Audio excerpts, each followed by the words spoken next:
Okay, so now that we've studied PHP's arrays for a little bit, now we're going to look at how PDO hands back PHP arrays. Alright, getting back onto our server. So, just to review some things, when a web page is asked from our server sits at aucs.alfred.edu. When you make a request from there, then that request is routed to our server, which sits at aucs.alfred.edu. That's its address. That web page request comes in to a program called Apache. Apache automatically goes to this directory on the server, var www.html, and I have tacked onto that aucs.alfred.edu students DC class web page. That's where our sample videos are, and so there were our students DC class web page. And then if I look in here, this is the index.php, which is served up here. Okay, so now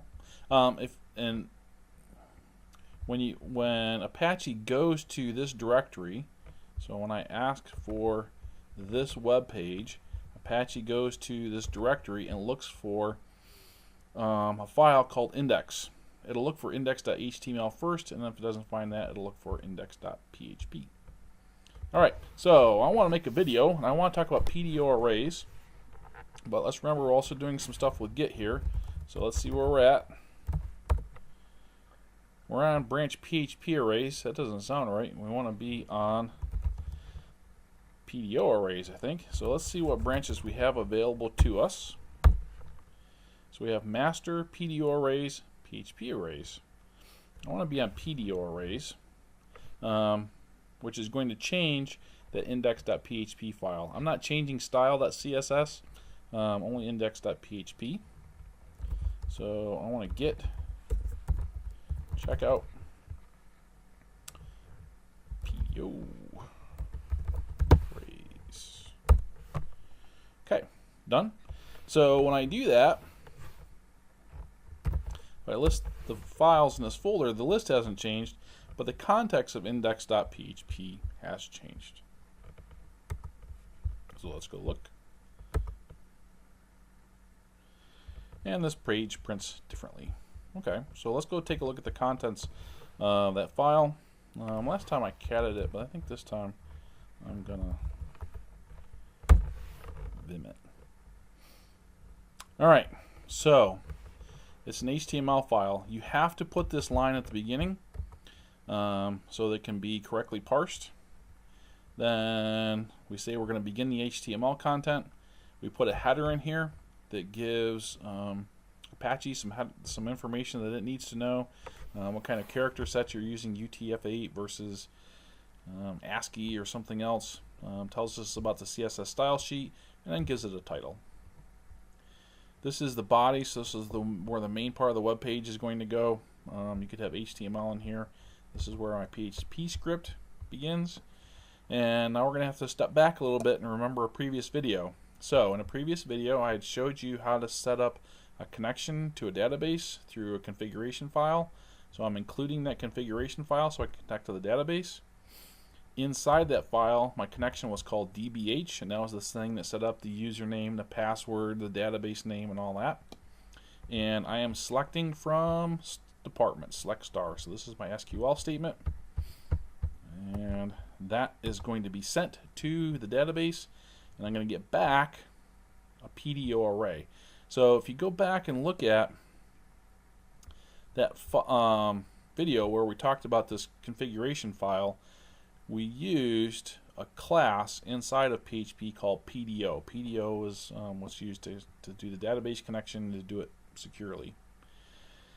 Okay, so departments is then a connection to the departments table, and I'm going to do a fetch all in this case. Remember in the previous video we did a fetch and a fetch all. I'm going to do a fetch all, and I'm going to print that.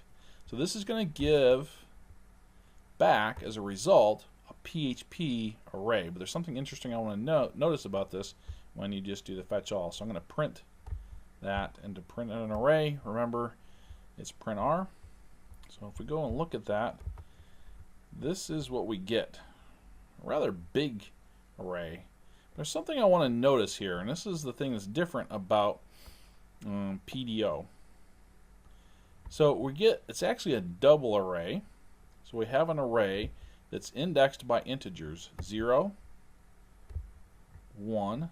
So you have to kind of look inside of here for the second array. So here's this first index gives a big array that looks like this. The second index gives an array that looks like this. And here's another one, and so on. So this is the first row in that table for departments. This is the second row in that table. Can't guarantee order, so we really shouldn't say first and second. There's no... What you return back, you don't know what the order is going to be, but once it's put into the array, then it has whatever order you get. I guess this is the way to say that. It's maybe a bit complicated, but third element, and so on. Now this is what you get back, but it's kind of unreadable. So I used, instead of just doing a print r, which is kind of ugly, I did a for each over this list of departments. So for each, departments as departments. Remember the last video we talked about the for each. I don't have the equals greater than sign here, so this is just going to be a value inside the departments array, and when you get a return back from a database call, each value in here is going to be an array that's one of the rows from the table. So think of department as a row from the table, but remember that thing is an array itself. So I have to print R. I can't echo department. I have to print R department because that's an array. Okay, so slightly better formatting. We see this. This is each one of those arrays from above. So, right, this is the first array is the customer service department array. Then the second array is the development array, and so on. This just gives it a little nicer formatting because I was able to put a break in between each one. Now, here's where it gets interesting. Look at this array for customer service and notice something interesting about it. Notice that the department number for customer service is D009, but it's in here twice. It's in here with an index of department number. That's the column name from the table. So if you go into the employees database, look at the departments table, and look at the columns, one of the columns is called department number and the other one's called department name. So we get in this array a value of D009 with a key of department number, and we get the department name, customer service, with a key of department name. But we also get these indexed by integers, 0 and 1. So we get a repeat information, and it's indexed two different ways. So that's a little, I don't know if it's a gotcha. It's kind of an interesting thing. So you could index this array either way, using integers or as an associative array. That's what we call them in PHP. So notice this is consistent throughout. And a PDO return, when you look at each individual row, it's going to be indexed by the columns or by integers if you do a fetch all like this. Okay? Alright, let's go down a little bit.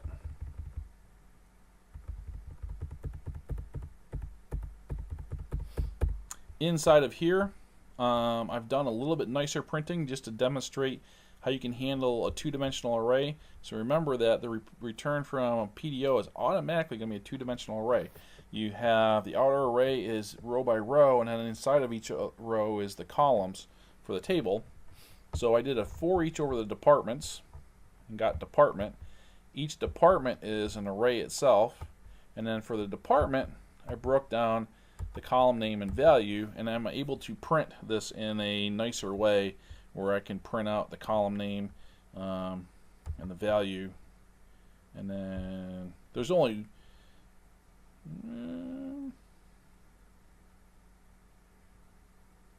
alright, well, let's take a look at what I got printed out here. I remember exactly what I did. So this is the double for each. Also note in my code, I still am doing the print R department. Okay, so here's the first row, customer service, and then I break it out and I print the column name and the value, column name and value again, column name, value, column name, value. So this inner loop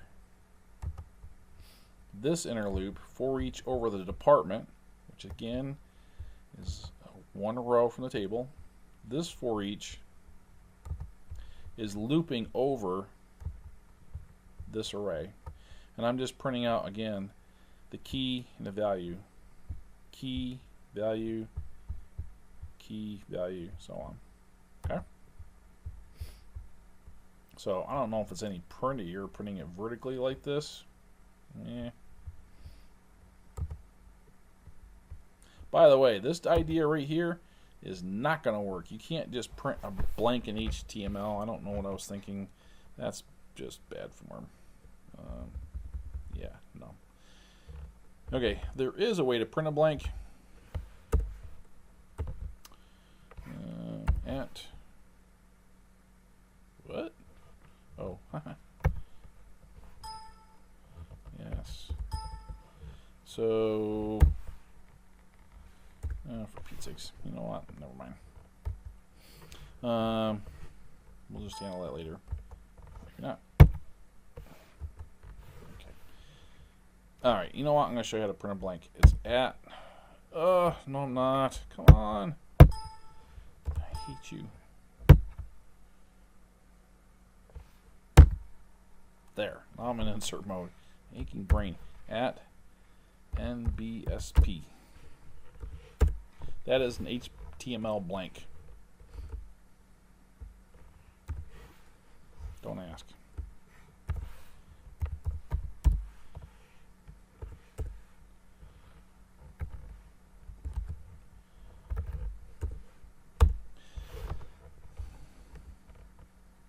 Okay, so I saved that.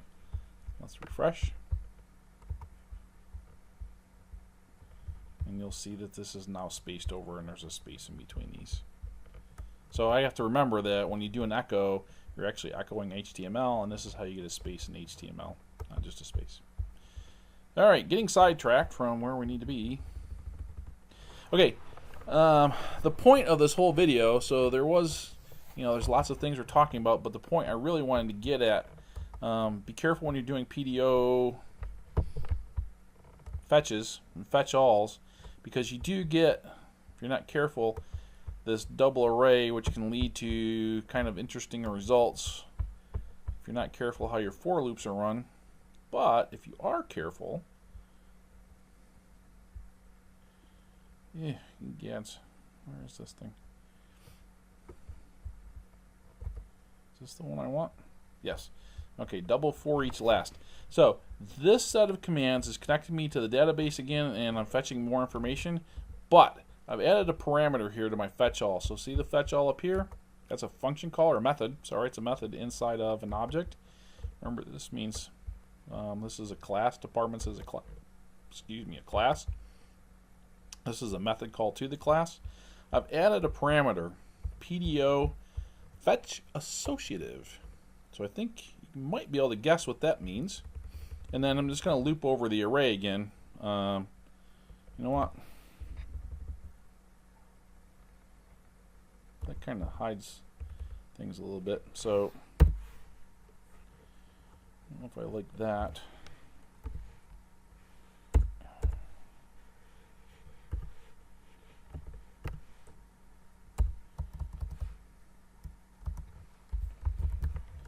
I want to print out each department as I did before. to each row in the table.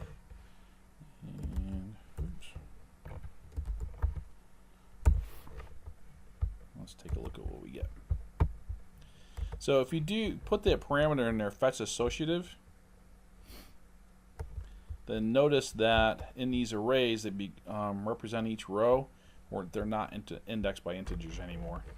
Honestly, this is kind of the way I prefer it. When you get a row back from a database table, what do you really want? You want the column names. You know what they are. You know what your table is. You know what your data looks like. So this is what I would rather have most of the time. There is once in a great while where it's kind of handy to have the columns indexed by integers. The only one I can think of is if you want to somehow count them.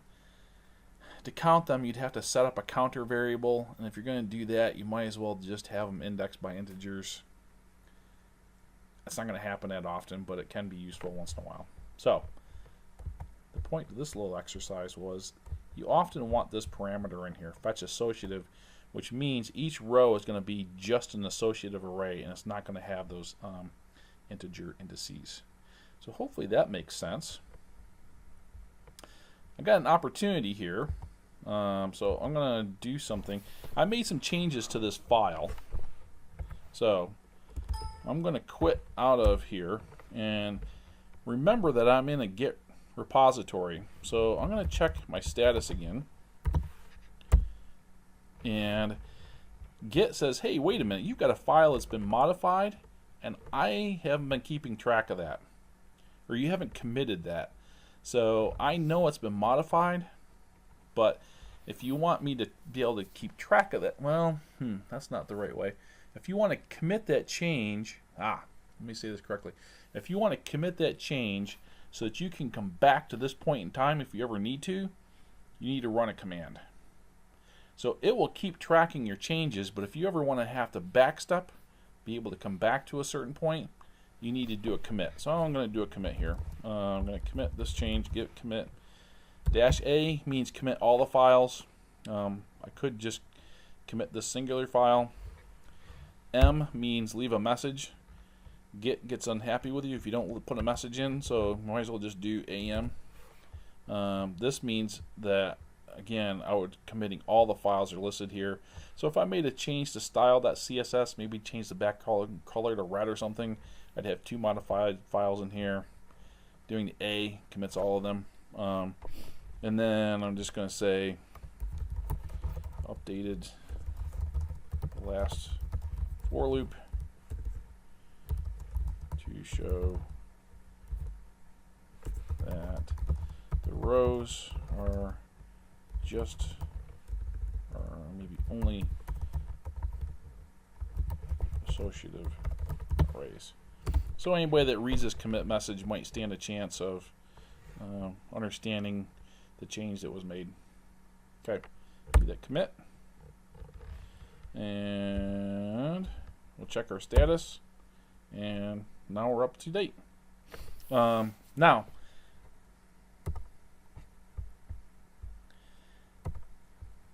since I'm sucking up all of your time, let's see, I am on the branch pdoarrays.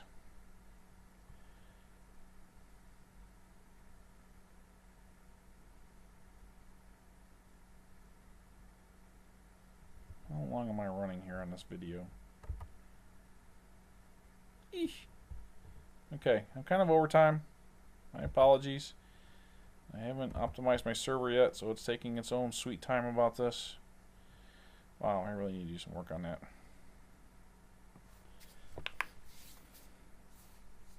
Wow, I really need to do some work on that. This should not be that slow. The server is not being taxed that hard. Okay, so let me take a look at index.php. Please don't take that long to do that again. Last committed 23 hours ago, so I was working on this last night making these files. So I haven't changed anything up here in Git. So when I do, in GitLab, I changed things in Git here where I'm tracking things locally, but those changes are not up here in GitLab yet. So when I did that commit, I basically gave myself a stopping point on on my local server that I can always come back to if I go change some code and dork some stuff up and say, oh, I don't like that. I can come back to where that commit was, where I know things were working. In here, the line I had changed is I put an extra print R here. That's not there. So I can fix that. The command to do that is git push. So I'm going to git push. Here I'm on the master branch. Up here, origin. I shouldn't say that. Nope, I said that wrong. This is the origin. This is where the repository started. So I want to git push to origin. And we are on pdoarrays. pdoarrays.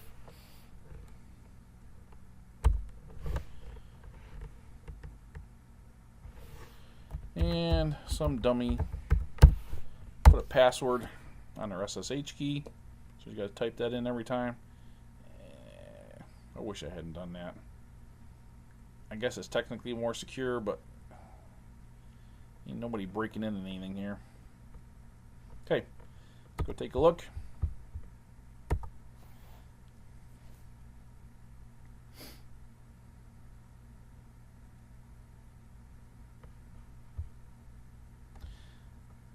This may not have updated that quickly. I don't know. Oh, yeah, it did update that quickly. So now it's there. So that print R that I put in there is now there. So now, if something ever happens to my server and I want my code back, the code is up here in AUCS Git. I can just pull it down. And if I change something in here and break something that I can't get back, I can just go up here and say, you know what, I got all the code I need, and pull it right down from there. In fact, I'm about to go do this because I have to go do some stuff from work, and I was working on some stuff today at work, and I dorked it up pretty bad, and I can't get it fixed. So I'm just going to start fresh. I'm going to pull from our version of Git at work, start over again, the last known working version, and try not to dork it up again. Alright, so the thing you really need to get out of this video is when you're using PDO, just use that fast associative.